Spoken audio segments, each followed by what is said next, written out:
tous, très heureuse de vous retrouver. Nous sommes ensemble pendant 1h30. Nous allons décrypter l'actualité politique, parlementaire et l'actualité dans nos régions. Et dans une demi-heure, notre invitée politique, ce sera Nathalie Arthaud, candidate à la présidentielle, porte-parole de Lutte ouvrière. Elle tient demain son premier meeting de campagne. Avec quel programme et quelles ambitions pour cette élection? On lui posera la question.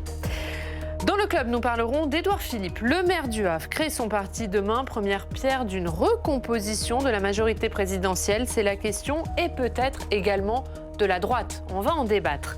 Et puis notre premier invité, c'est le sénateur Joël Guerriau. Bonjour, merci beaucoup d'être avec nous ce matin. Vous portiez hier dans l'hémicycle du Sénat un débat sur le harcèlement scolaire. C'est un sujet qui est tristement d'actualité. On va bien sûr en parler tout à l'heure avec vous. Mais d'abord, on regarde ensemble les repères de l'actualité de ce vendredi 8 octobre.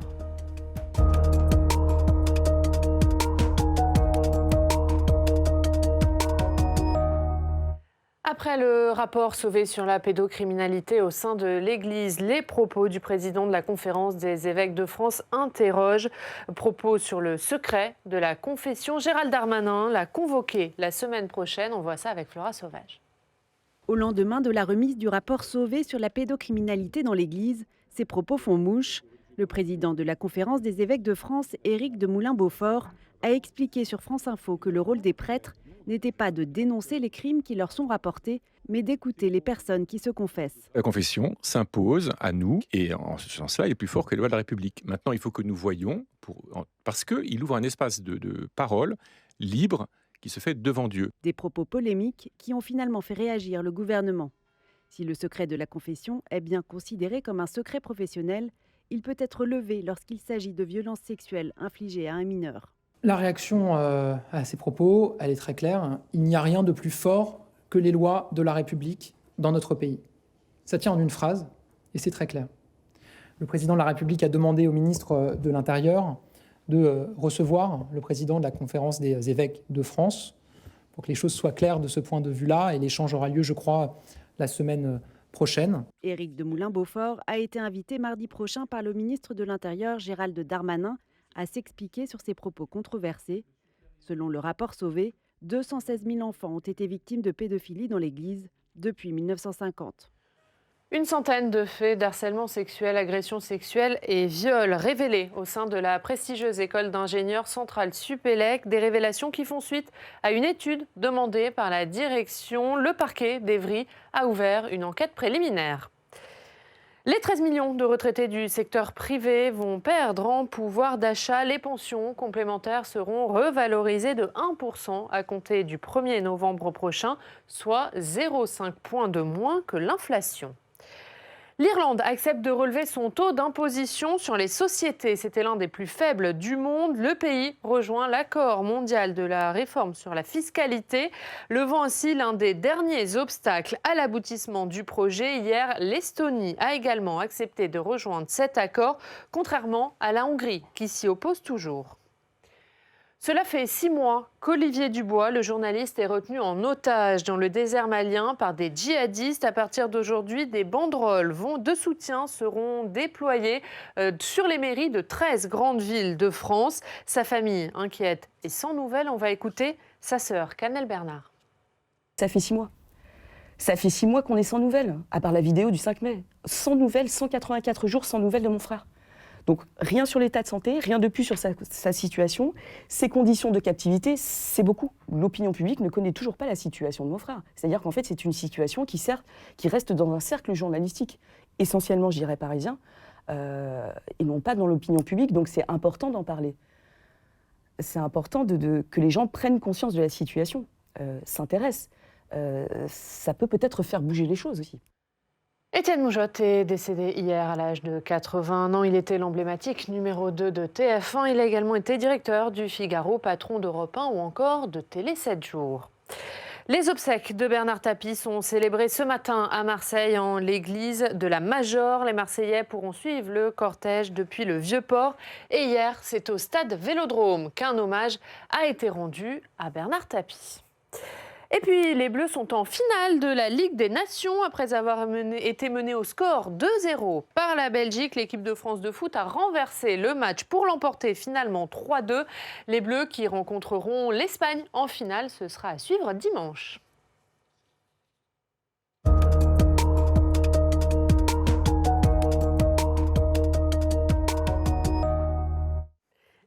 notre premier invité ce matin, c'est Joël Gariou. Merci de nous accompagner pendant cette demi-heure et d'être avec nous. Vous êtes élu de la Loire-Atlantique, membre du groupe Les Indépendants, République et Territoire. On va parler de ce qui s'est passé hier en séance au Sénat et ce débat sur le harcèlement scolaire. Sujet évidemment tristement d'actualité. Mais d'abord, le reste de l'actualité, c'est la crise sanitaire. Et Gabriel Attal qui a donc annoncé hier que le pass sanitaire serait maintenu au moins jusqu'au 15 novembre et ce, dans tous les départements. Il a raison, le gouvernement ? Oui, bien sûr, il a raison. D'abord parce que, certes, on a des résultats qui sont très encourageants, mais il ne faut pas non plus renoncer à lutter contre cette pandémie en donnant en fait des occasions qu'elle reparte. Donc je pense qu'il a parfaitement raison, oui. Vous êtes favorable à ce pass sanitaire ? Il faut le prolonger encore au-delà du 15 novembre. Le gouvernement veut le prolonger jusqu'à l'été. Ça vous paraît bien ? Peut-être. En tout cas, ça rentre dans un débat. Est-ce que c'est une vaccination obligatoire ou c'est pass sanitaire, l'un ou l'autre ? Mais je pense que plutôt côté pass sanitaire, je pense que la question de la vaccination obligatoire est peut-être prématurée. On va y revenir sur la vaccination obligatoire. D'accord. Ce débat que vous posez, il aura lieu évidemment mercredi dans l'hémicycle du Sénat. Mais juste, le pass sanitaire, il faut le prolonger jusqu'à l'été pour vous, sans repasser par le Parlement d'ici là ? Pour moi, il faut toujours repasser par le Parlement. Je pense que, en février, comme le disent beaucoup de sénateurs ? Exactement. Je pense que c'est fondamental de respecter le Parlement, puisque nous sommes quand même des personnes qui avons la connaissance du terrain. Nous y sommes dans nos circonscriptions régulièrement. Et je pense qu'il est très, très important d'écouter le Parlement. Nous sommes une démocratie. Le Parlement a son rôle à jouer. Donc oui, un pass sanitaire jusqu'à l'été en revenant au Parlement en février. Sur la vaccination obligatoire, vous le disiez, il y aura un débat ici dans l'hémicycle du Sénat, débat très attendu, puisque les socialistes demandent la vaccination obligatoire pour tous. Le texte a été rejeté cette semaine en commission. Est-ce que vous y êtes favorable à ce texte ? Moi, je pense qu'il y a de très bonnes choses dans ce texte. Il pose de bonnes questions. C'est un vrai sujet. Il est bien argumenté par nos collègues. Mais pour autant, je pense que c'est prématuré. Je pense qu'il faut attendre. Je pense qu'on n'a pas de raison. Alors, j'ai entendu un argument qui dit attention, l'hiver va arriver. Mais je ne vois pas pourquoi l'hiver serait plus exposé que le reste de l'année, eu égard à ce qui s'est passé jusqu'à maintenant sur la question de la pandémie. Donc, à partir de là, je pense que nous n'avons pas d'urgence à le faire. Et si on peut l'éviter, autant le faire, parce que je suis assez partisan de respecter nos libertés individuelles et de faire que chacun fasse en son âme et conscience ce qu'il convient pour lui de faire. Pas d'urgence, mais les sénateurs socialistes ils disent que le nombre de vaccinations quotidiennes est en baisse, qu'à ce rythme-là, on n'atteindra pas l'immunité collective avant au moins l'été prochain. Pour vous, ça, c'est pas une urgence ? Non, dans la mesure où il y a aussi une règle fondamentale, c'est le fait que notre corps nous appartient. Et nous devons garder cette préoccupation et que chacun puisse, en toute liberté, faire un choix qui est le sien. L'autre actualité, on l'a vu dans le journal, ce sont les propos du président de la Conférence des évêques de France, Monseigneur de Moulin-Beaufort. Il est convoqué mardi par Gérald Darmanin, le ministre de l'Intérieur, parce qu'il a dit que le secret de la confession était plus fort que les lois de la République. Le ministre de l'Intérieur a eu raison de le convoquer. Qu'est-ce que vous avez pensé de ces propos, vous ? Moi, je pense que, fondamentalement, l'évêque traduisait un principe qui est celui de la loi de 1905, de la séparation de l'Église et de l'État. Je pense que ce qu'il voulait dire, c'est que ce qui se passe à l'Église concerne l'Église. Ce qui se passe au niveau en dehors, évidemment, c'est du domaine de la République. La loi est bien sûr plus importante et prend le pas sur l'Église. Pourquoi ? Parce que chaque citoyen qui sort de son Église est aussi un citoyen à part entière et doit se plier aux lois de la République. La question de la confession est que nous n'allons pas faire une loi sur la confession. Nous n'allons pas considérer que le secret de la confession doit être brisé. Sinon, le ministère même du prêtre tombe. Donc, il est évidemment, de fait, nécessaire de le respecter. Mais attention, je pense qu'il y a deux types de confession. Il y a la confession de l'harceleur. Est-ce que l'harceleur va véritablement aller se confesser en disant « attention, je fais ça ». Je ne suis pas sûr. Mais il y a aussi la confession de l'enfant. Si l'enfant vient et qu'il dit au prêtre « je suis l'objet d'harcèlement » ou du moins « je suis l'objet d'abus », je crois que là, le prêtre a un devoir de citoyen qui consiste à aider et à venir au secours de l'enfant. Parce que le problème de ce type... Donc ça veut dire qu'il faut en parler. Et là, il faut en parler. Et là, c'est une obligation. C'est une obligation légale. Le prêtre ne peut pas fermer les yeux dès l'instant où c'est un enfant qui lui fait part, autrement dit, qui lui demande de l'aide, d'une situation qui est une situation anormale et dont d'ailleurs l'enfant n'a pas forcément totalement conscience. Il est très important qu'à ce moment-là, en toute conscience, le prêtre aille prendre les mesures qui vont permettre de sauver l'enfant d'une situation catastrophique. Donc vous voyez que c'est aussi quelque chose qu'il faut traiter de manière assez, je dirais, équilibrée. Il faut être très, très, très, très vigilant sur ces questions et de toute façon, il faut lutter sur ce qui vient de se produire, qui est totalement abject, inacceptable et qui implique évidemment l'Église avec des mesures qui doivent être prises dans l'organisation de l'Église, mais pas indépendamment des conséquences qu'il peut y avoir sur notre République. On va parler d'un sujet d'actualité qui concerne aussi les enfants, c'est le harcèlement scolaire, avec des chiffres là aussi qui sont alarmants. Et hier, à l'initiative de votre groupe, il y avait un débat dans l'hémicycle du Sénat. On va revenir dessus avec Quentin Calmet.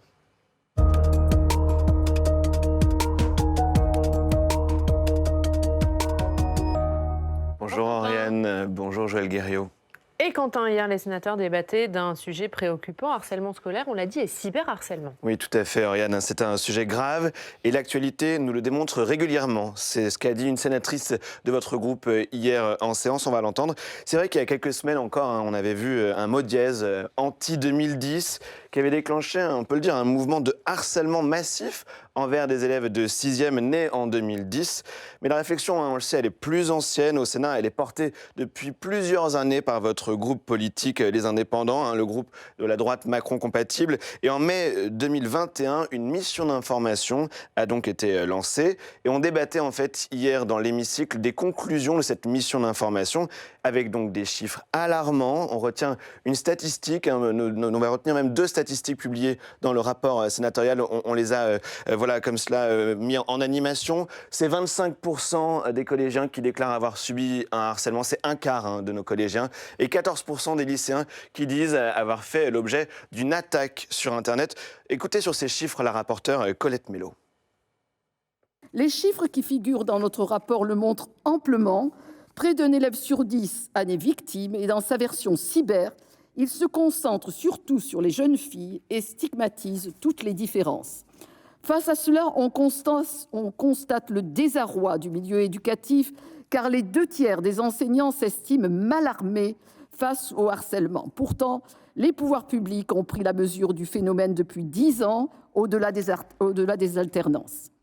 Voilà, et hier, c'était aussi le moment pour le gouvernement de venir faire un point sur son action. C'est la ministre sur le banc qui a évoqué tout ce qui a été fait depuis le début du quinquennat. Regardez, on l'a aussi mis en animation, ce qui a été fait. On parle par exemple de l'interdiction des téléphones portables dans les établissements scolaires, ça date de 2017. Là, une campagne de communication en 2018, une journée mondiale lancée avec l'UNESCO en 2020, encore le lancement en 2021 d'un numéro spécial dédié à la lutte contre le harcèlement et même un numéro spécifique pour dénoncer le cyberharcèlement. On revoit ces numéros, c'est le 30-20 et le 30-18. Et enfin, un programme qui s'appelle le programme phare, qui est tout nouveau, qui a un grand plan pour lutter là encore contre le harcèlement. Ça a été expliqué hier en séance par Nathalie Elimas, qui est secrétaire d'État à l'éducation prioritaire. On l'écoute. Il y a quelques jours, nous avons reçu au ministère de l'Éducation nationale, de la jeunesse et des sports les principales plateformes des réseaux sociaux en présence du CSA et du service d'information du gouvernement, avec une volonté très claire, appuyée, de mieux partager, de mieux alerter et surtout de mieux contrôler. Voilà, le gouvernement qui a mis la pression sur les réseaux sociaux, Facebook, TikTok, et qui les a donc reçus la semaine dernière. Je voulais finir en vous montrant quelques images de la dernière campagne de communication contre ce cyberharcèlement. On le disait, elle date de 2018 et elle visait vraiment à dénoncer le revenge porn, c'est-à-dire ces messages que les jeunes peuvent s'envoyer pour se venger avec des images de nudité, etc.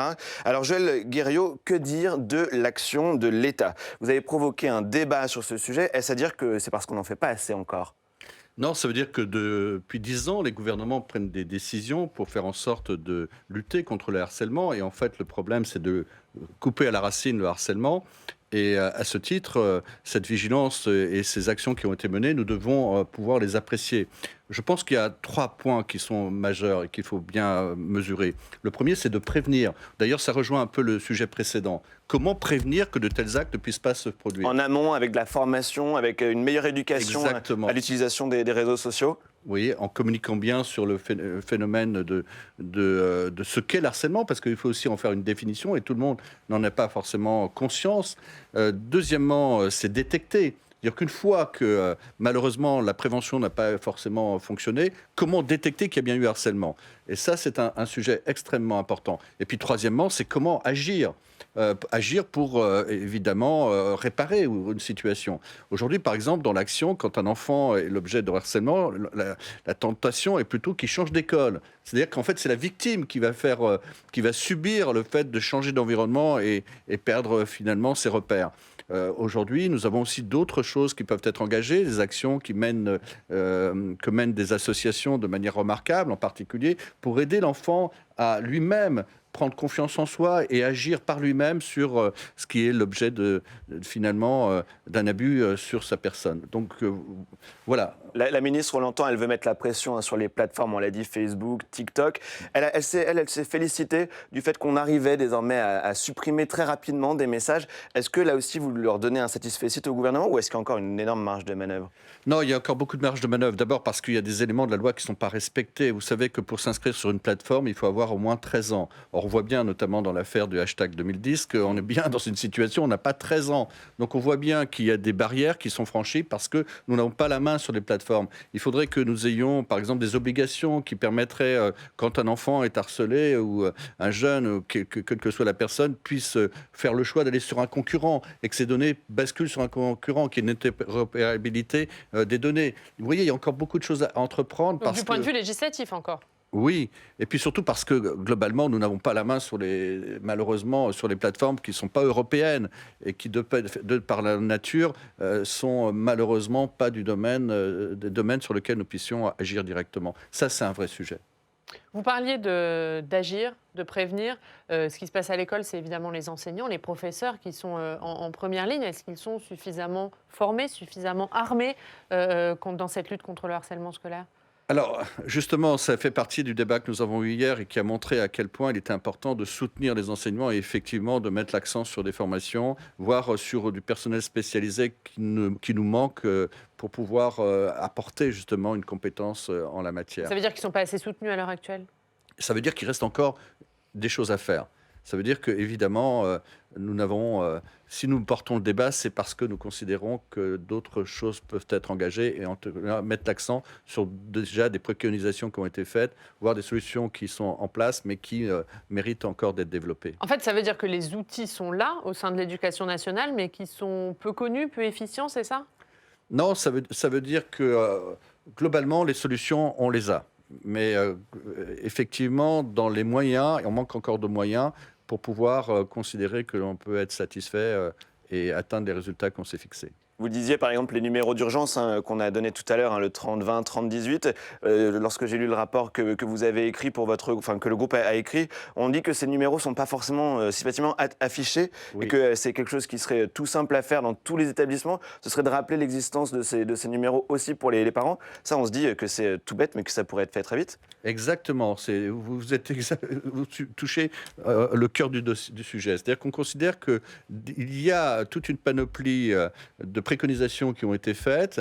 Et aujourd'hui, il faut vraiment les mettre en œuvre. Ça part des choses aussi simples que celles que vous venez d'évoquer, où ça a été également évoqué hier, à savoir mieux faire connaître et afficher ce type d'outils qui sont efficaces à condition qu'ils soient bien évidemment utilisés. Est-ce que les sanctions sont suffisantes envers les harceleurs ? Pourquoi ne pas être allé jusqu'à créer un délit spécifique de harcèlement scolaire ?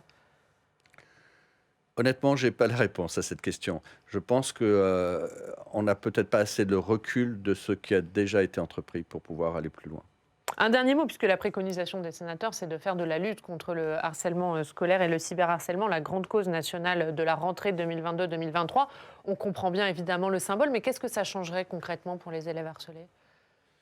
D'abord encore une fois, je reviens sur le début de mes propos, à savoir qu'il s'agit de couper à la racine le harcèlement. Donc plus on en parle, plus on sort de cette omerta, parce que finalement, ce qui fait que le harcèlement se développe, c'est parce qu'on n'en parle pas, c'est parce que souvent, la personne qui est victime se retrouve en situation de peur, voire de honte, et parfois même de culpabilité, ce qui est paradoxal. Et à partir de là, il faut qu'on sorte de cette omerta. Et puis il faut aussi, je l'ai dit hier dans mon intervention, c'est Victor Hugo qui le disait, à savoir l'éducation, c'est la clé de la problématique auquel nous sommes confrontés.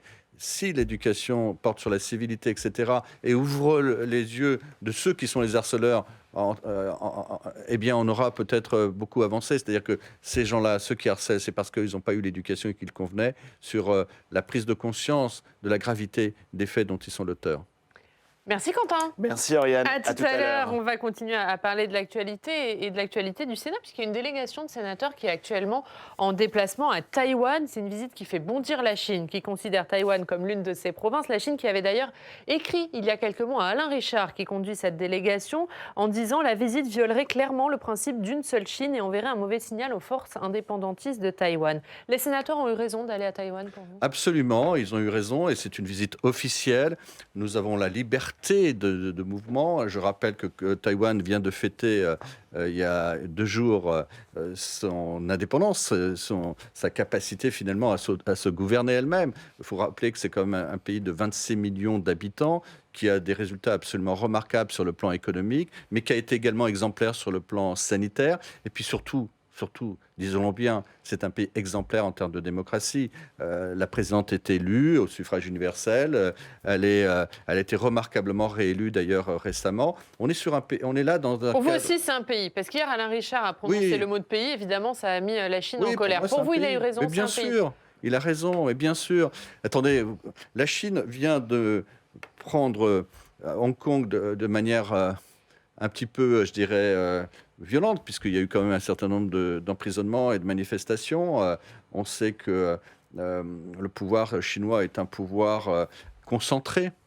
Et là, nous avons affaire à une démocratie. En quoi la Chine, qui est déjà un pays immense, a besoin d'aller aussi loin et de pousser finalement les Taïwanais vers la mer en leur empêchant d'être ce qu'ils sont, c'est-à-dire des personnes remarquables, des personnes avec qui il est bon de dialoguer et qui finalement ont aussi une vision du monde et une manière de fonctionner qui est tout à fait Ça veut dire que pour vous, il faut reconnaître Taïwan normal. comme un pays, comme un État indépendant? Moi, je le souhaiterais, mais je sais que ce n'est pas le cas de tout le monde et je sais que c'est une chose qu'il ne faut surtout pas dire. Nous avons été, avec Alain Richard, nous avons été les auteurs d'une résolution qui demandait au moins, c'est un minimum, que l'on puisse accueillir, comme ils l'ont été dans le passé d'ailleurs, les Taïwanais au sein des organisations mondiales, que ce soit dans le domaine de la santé, mais ça va aussi dans le domaine du renseignement avec Interpol. Il y a toute une panoplie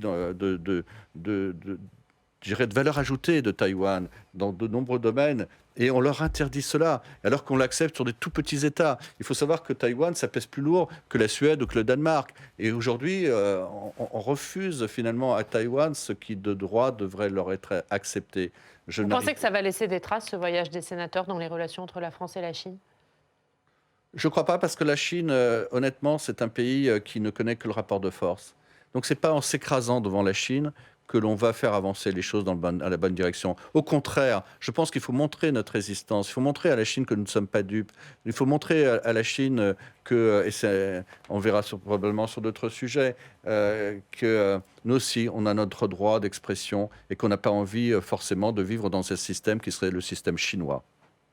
On va parler d'un tout autre sujet maintenant, Joël Guerriau. On va aller voir l'actualité dans nos régions grâce à nos partenaires de la presse quotidienne régionale. Et aujourd'hui, on va aller du côté de Chartres, retrouver Sébastien Couratin. Bonjour Sébastien, merci beaucoup d'être avec nous ce matin, journaliste à l'Écho Républicain. Et dans l'édition d'aujourd'hui de l'Écho Républicain, Sébastien, vous parlez de fiscalité locale et notamment de l'instauration cette année dans l'agglomération de Chartres d'une taxe additionnelle de 7,5% sur le foncier bâti. Oui, alors cette taxe additionnelle de 7,5% sur le foncier bâti, les contribuables doivent s'en acquitter avant le 15 octobre. C'est un peu la douloureuse de l'année pour les propriétaires immobiliers qui enregistrent jusqu'à plusieurs centaines d'euros de plus sur le montant de leur redevance. Alors l'argument de l'agglomération pour actionner ce levier fiscal qui va rapporter environ 10 millions d'euros, c'est de compenser la baisse de la dotation globale de fonctionnement à la DGF qui est versée par l'État aux collectivités. Un trou dans le budget qui a été estimé à 3,5 millions d'euros par an, qui ne permettrait plus de faire face à de nouvelles charges et aux investissements, qui est une priorité pour l'agglo de Chartres. Alors, 13 maires sur 66 communes dans l'agglo ont voté contre. Ils réclamaient notamment le gel de certains investissements plutôt que le recours à l'impôt. C'est une fronde qui s'est même invitée dans la campagne des élections départementales avec des candidatures qui se sont construites sur cette thématique antifiscale, qui ont même bousculé certains sortants, mais sans parvenir à les renverser. Restez avec nous, Sébastien. On va faire réagir Joël Garriaud à cette information du côté de Chartres, mais qui concerne évidemment d'autres villes. La taxe foncière augmente parce qu'il faut compenser les baisses de dotation de l'État. Oui. Oui, mais écoutez, moi j'étais vice-président de l'Association des maires de Loire-Atlantique lorsque le président a annoncé qu'il supprimerait la taxe d'habitation.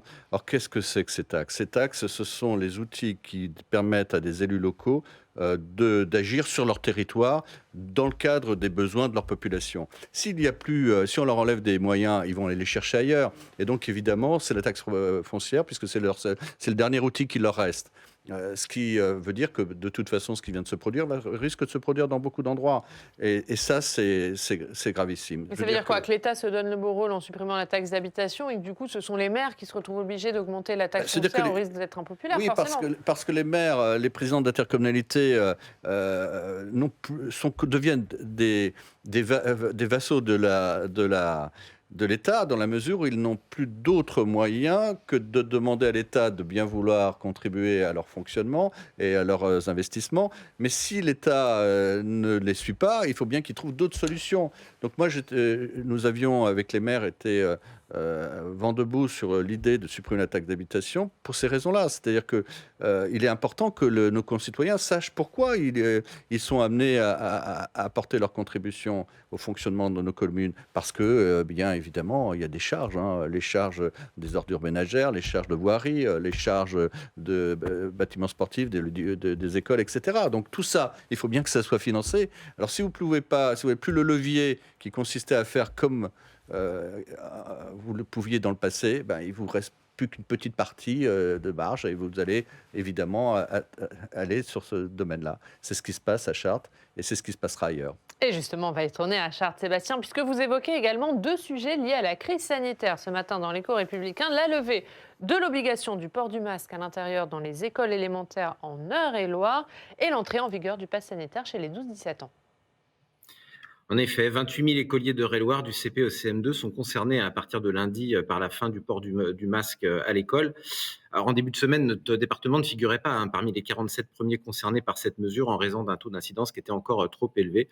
Mais depuis, on a intégré la liste des 21 nouveaux départements parce que notre taux d'incidence, justement, est passé en deçà du seuil fatidique des 50 cas pour 10 000 habitants.